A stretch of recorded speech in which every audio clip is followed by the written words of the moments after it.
Hey guys, I am coming today to make another Campfire dream journal, but this one's going to be more to home because I am addressing a subject that is near and dear to me, and that was my mother. And honestly, it was a very hard life, and I didn't really have that mother influence because our household was so traumatized with the fighting, the screaming, and the yelling that was going on. And my mother had to watch out for my brother and my sister because my brother was high ADHD. And unfortunately, that left my sister, who followed along with my brother. They were called partners in crime. But I was a reader, so I didn't really get that chance to know my mom, minus like the clothesline memories that I have or her perfume scents. But like she never really had the time to take with me that I needed because of the fact that she was always watching out for my brother and sister who needed it at the time. I won't lie, they really did need it. And so she wound up going on. She could, first off, to start off with, she couldn't have children. She was told that she would never be able to have children back in the day. And so she went on a fertility drug called Clomid. And the Clomid had a high possibility of giving her ovarian cancer later on in life for anybody who went on this fertility drug. And that's exactly what it did. It wound up giving her ovarian cancer later on. But I had a problem with grieving when she got the cancer. See, I was at an age that I didn't understand that they were just tired, that people like this, they fought so hard, their bodies have fought, that they're exhausted, and that they just want to rest and just rest and for a little bit. And even though that means they're leaving our world, I didn't understand that it was because of tiredness, because I had just barely got to know my mother in life later whenever I had my son, because then she started being more of an integral part of my family. And she was the first one to teach my son how to hang upside down in a tree. She was the first one that brought the PlayStation in.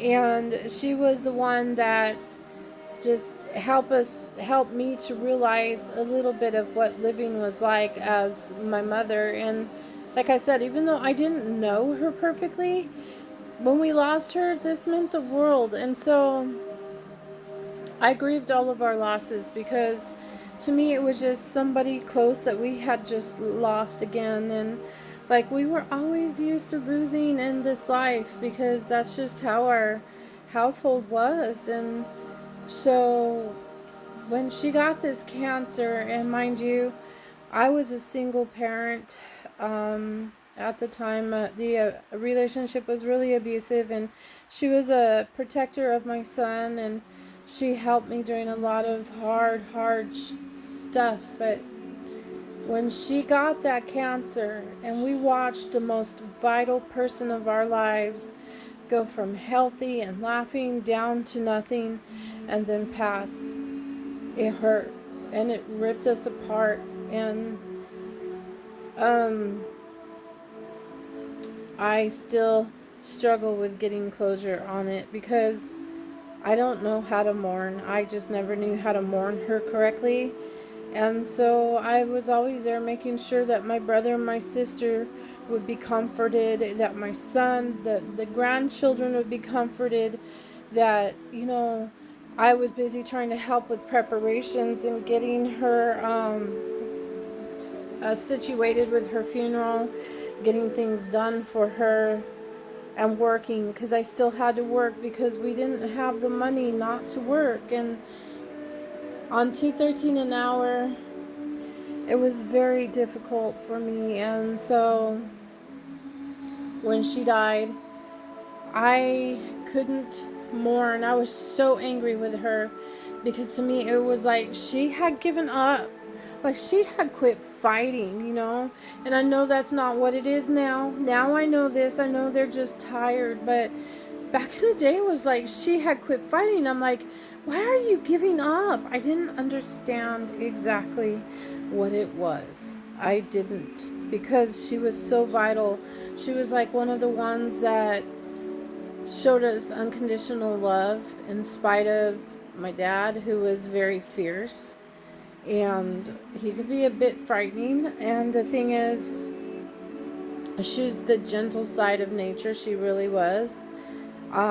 She had these beautiful hands that could hold babies and baby kittens and puppies, and she put them to sleep just with the warmth of her I don't know, her presence. And she was so important to us. And so I'm sitting there not knowing how to grieve, not knowing how to heal, just watching everybody move on, just being numb, just going through the routines, just so broken that she had given up. And so that night I had a dream. I had a dream that as she had died, she walked in our door, in my trailer door, just like it was nothing. She just like walked through the door with her little chemo cap going, "Here I am." And I'm like, "You're dead. You don't belong here." I said, "Get away. You're dead." And so I just was crying, and of course I pushed her out in my dream. But I hadn't realized what that was at the time, because I was still broken and still hurting, because I hadn't had a chance. I had to be there for others. And I still had to be there for others, because even my spouse was in a very bad situation at this time with his addiction, and I didn't know my money and my tips were going to support that either. But his dad had had a stroke, and so in this single wide trailer, 2 bedrooms, his dad shared a room with my son, and my mother was sleeping out in the living room, and I was trying to take care of both of them before work. I was literally trying to make sure my mom ate and kept her food down, and that his dad was being bathed. And so she was so loved that when she died, even his dad started crying. I mean, people were crying left and right that I didn't know. This is how vital she was. We had people showing up to the funeral that we didn't know, that loved her, loved because she was a Domino's delivery driver.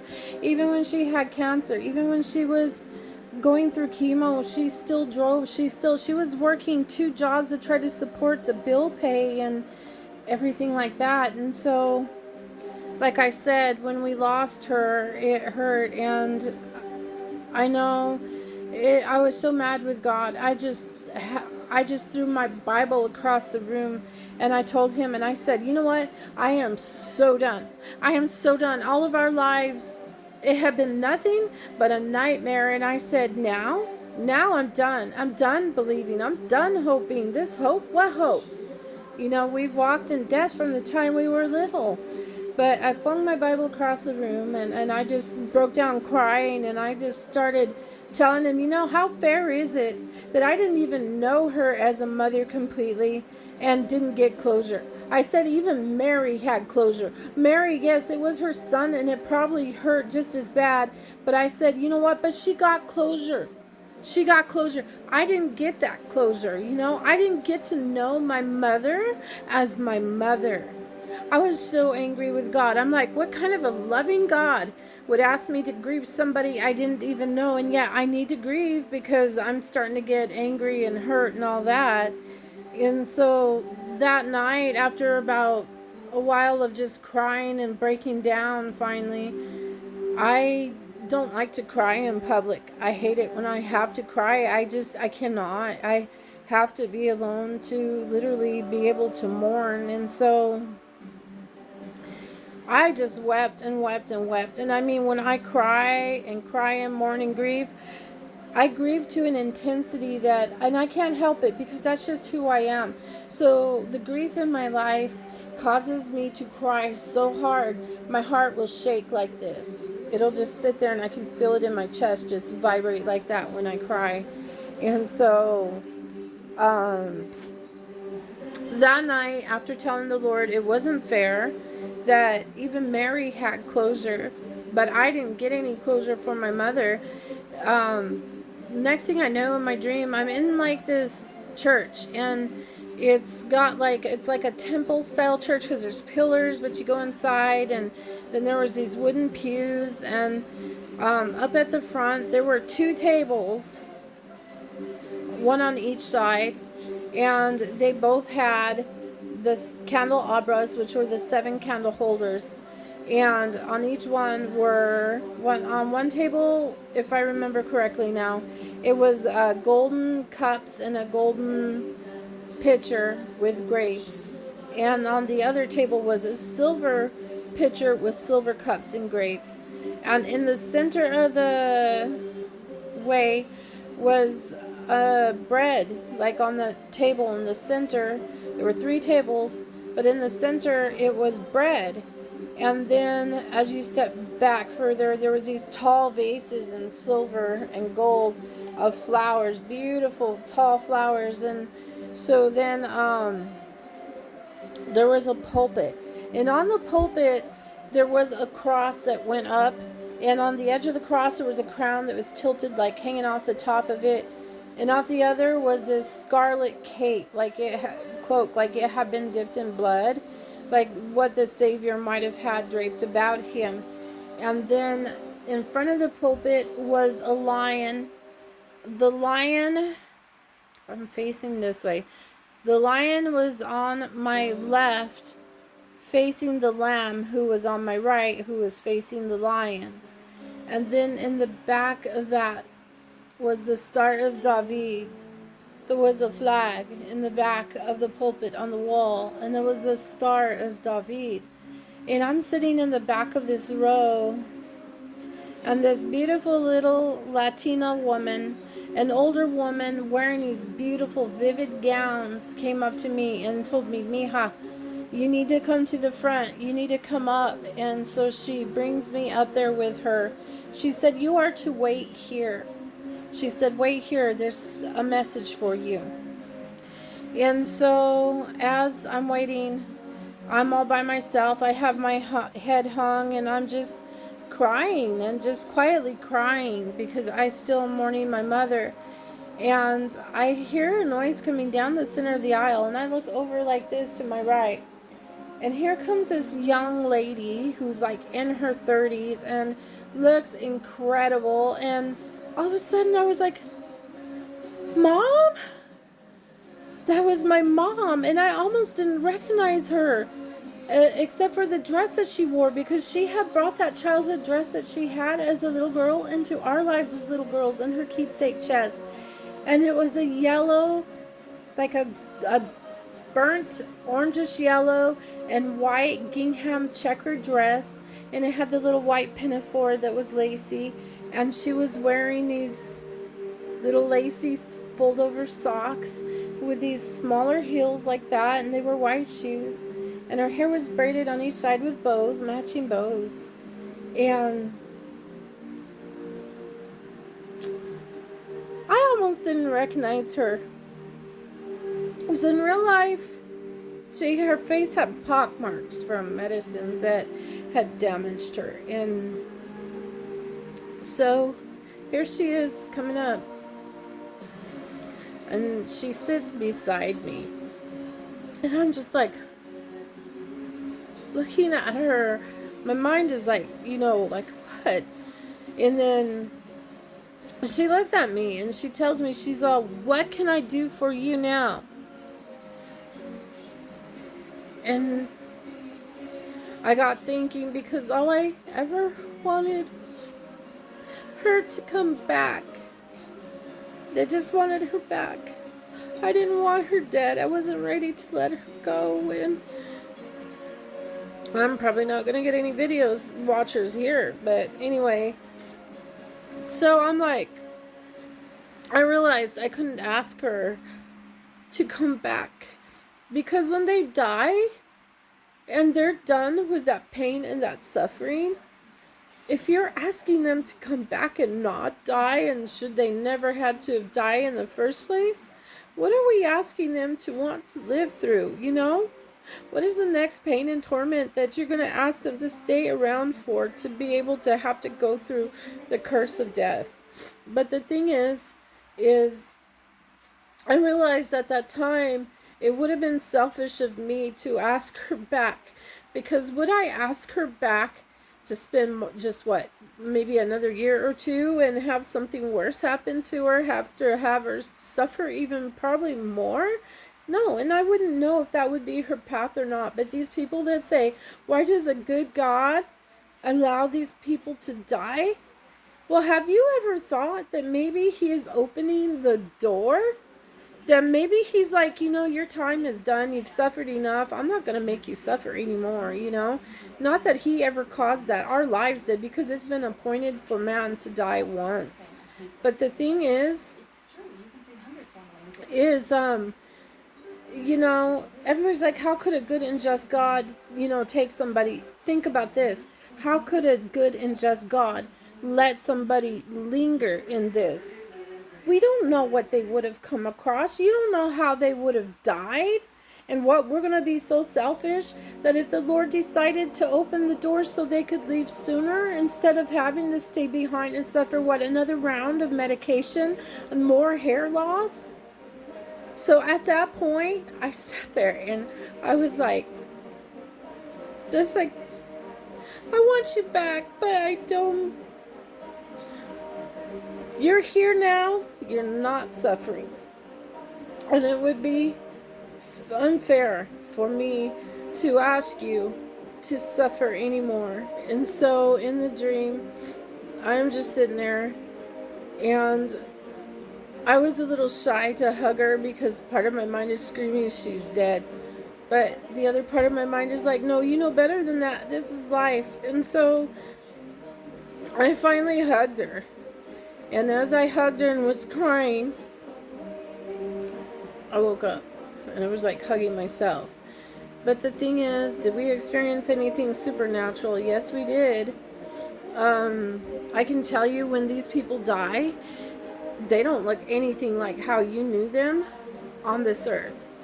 They're not old, okay? They are not old. I have seen my loved ones that have passed, most of them, and I know how young they look, and the strength that is in their face that they did not have on this earth. The peace and the strength. I would not ask them to go back and redo it just for my selfish desires to make them suffer even longer. But, so she had this music box given to her by her work employees. They were interconnected hearts, and it played 5 songs, and in order for it to work, you had to lift up the lid. Of course, you had to wind it up, and then it would play through the songs. And so her favorite song was the third one. And do I remember what that was? No, I don't. I don't remember what that third song was. But after she had passed, well, see, during this time when we knew she was still around, her music box had broken. And so you would have to keep the lid shut to keep it from going off and playing or breaking. And so she kept a rubber band wound around both lids so that it wouldn't play until she wanted it to. And so we're sitting there talking about her life in my brother's trailer. He lived behind us, and all of a sudden we heard something. My brother's like, shh, quiet, because it started out real quiet, and you could barely hear it, but you could hear it. And so all the kids shut up. We shut the TV off. We shut the music off. And all of a sudden we heard this little tinkle, tinkle, tinkle. Well, we followed the noise and found it was my mother's music box. And here's the thing. In order for it to play, remember, the lid had to be up, because when it was down, it stopped it. It prevented it from playing. And she still had it rubber band down, but the thing was playing. And it was playing her third song. The third song. And so we knew it was like a message for all of us from her. But I can tell you that the church too, I've been in the garden. I know I have, because in a dream I was in a beautiful garden, and there was all these different kinds of flowers, very vivid colors and very pales all together. There were summer, winter, spring, all of the seasons together in this garden. And you could see goldens and red leaves and of trees, purple leaves, and you could see like evergreens and blue spruces and all of these trees all together in unison, winter, summer, spring, and fall flowers, and the grasses were green. Like the area I was standing, it was dark green grass, but further on the grasses were lighter but like really verdant in color, very lush. And I remember looking up in the sky, and it was like a tie between early sunset and early sunrise. Not bright, there was no sun in the sky, but it was lit. You could see the sky colors. They were very, like, there were pinks and oranges and blues, but all blended together beautifully and not overbearingly. And there was gold dust in the sky.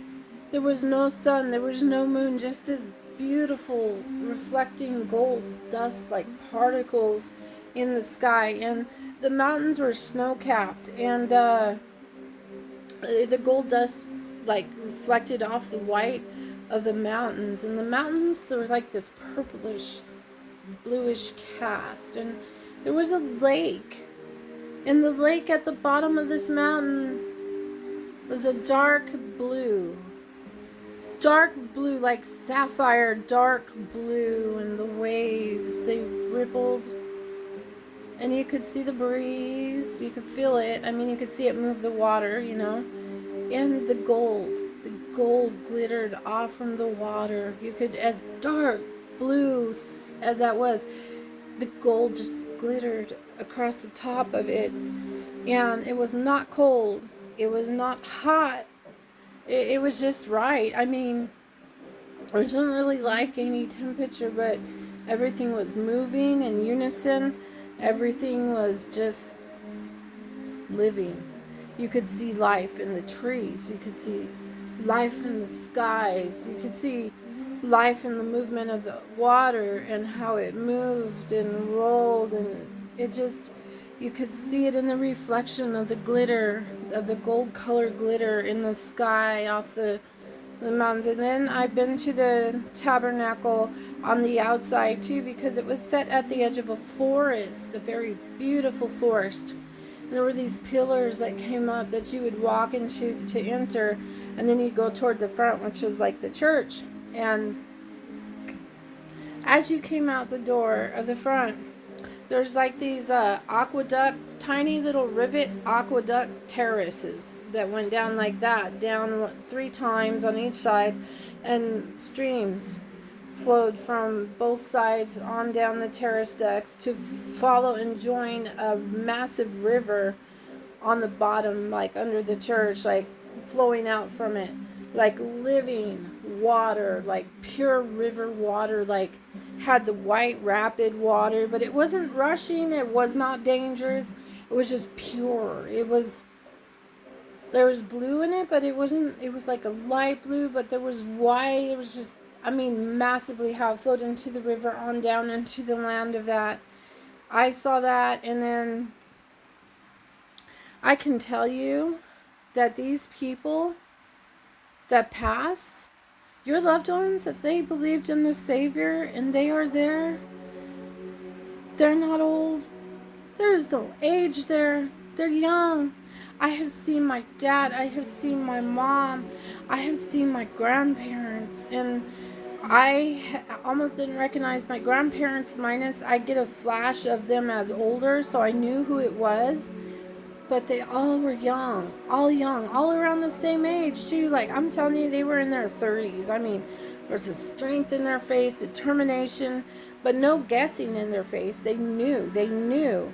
And it was a secure place, and it was a secure time, and it was amazing. The garden was beautiful with the flowers and the plants, and the church itself was impressive, with the lion and the lamb facing each other, with the Star of David in the back, and with the showbread table, and then the communion tables, and the vases of flowers, 2 vases, one on each side. And tall vases, and gold and silver was there, and the carpet in the church was like, or in the tabernacle was like red, like a, not a bright red, but like red, and there was blue. The Star of David was blue. It was a dark blue on the white flag, and then the blue on the book, like in the pulpit, was like a lighter blue, not quite turquoise, but like a blue. And I mean, it was beautiful. And she's like, I wanted to make this video because I'm like, this subject is near and it is dear, and for some reason I am feeling the need to express this life. It is short. Don't ever be selfish enough to sit there and wish that your loved ones had not passed because you are lost without them. You would be even more lost if you had to see them suffer worse things while they were here, because you don't know that wouldn't happen. You have no clue. Be careful what you ask for, because a good and just God takes them early. He doesn't leave them to linger around for more chemo, for more radiation, for more heart repair. He doesn't do that. He opens the door. And if they go through, they go through. If it's their time, they go through. But another thing I had real quick I want to say is I also heard my name called several times. I don't know if any of you have experienced this. I've learned through practice that if you hear your name called the first time, pray. The second time, pray. The third time, if you don't, you're going to lose somebody or something. Because I experienced it twice before I learned how to find out how to pray. And then when I hear my name called, like my stepmother had never heard about this. And so we were in my kitchen one morning and I had heard my name called in the hallway, and I asked her, did you call me? She said no. But it sounded like a guy's voice. And so then I'm in the kitchen and I heard my name called again. Now my husband was in our room, which was down the hallway. And then my stepmother heard it too. It was so loud. She goes, hey, your husband is calling you. And I said, I know, right? You just heard my name being called. I did too. Well, then he comes around the corner and I said, what do you want? And he looked at me surprised. He goes, I didn't say anything. I said, yes, you did. He goes, no, I didn't. And then I heard my name called a third time. And then about 30 minutes later, before I could pray, I was trying to pray the whole time, but before I could pray, because I was busy being asked questions, we got a phone call, my husband and I. The man that we had worked with, that was a friend of ours, and our son had just died just a few minutes ago after my name was called the third time. So if you guys have your name called, you need to start praying and asking the Lord to reveal to you what you need to pray for, or pray for someone's need, or somebody who's out there that's sending that spiritual cry for help, because that's what that is. It's either the Lord trying to get your attention, or it's a spiritual cry for help. But thank you for joining my Campfire Dreams, and thank you for bearing with me too. I hope that somehow this makes an impact in your life, to keep living, to keep going in spite of losing your loved ones, because they're not gone. They're not gone in the way you think they are. They've got new bodies, I guarantee you. They've got new bodies and they're young. My mother no longer had those marks. In fact, I wouldn't have recognized her because she had such a strength in her face and she was so young. And I can still remember seeing her.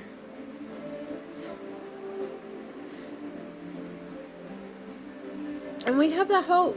We do.